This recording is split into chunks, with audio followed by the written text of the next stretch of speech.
নমস্কার বন্ধুরা, আজ আমি চাণক্য সূত্র নিয়ে আলোচনা করব। 3টি সূত্র নিয়ে আলোচনা করব। 1 নম্বর, ধর্মই সুখ প্রদান করে। 2 নম্বর, ধন দ্বারাই ধর্মের প্রাপ্তি সম্ভব। 3 নম্বর, রাজ্যের বৈভব ধন দ্বারাই সম্ভব। চলো শুরু করি। 1 নম্বর, সুখ প্রদান করে।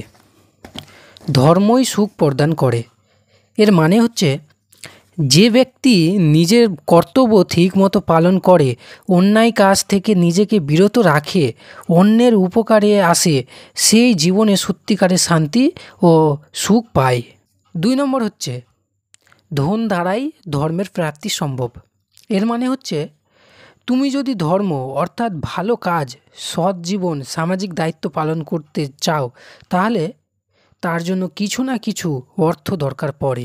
একেবারে গরিব অবস্থায় অনেক সময় তোমারই পক্ষে ধর্ম পালন বা অন্যের উপকার করা সম্ভব হয় না।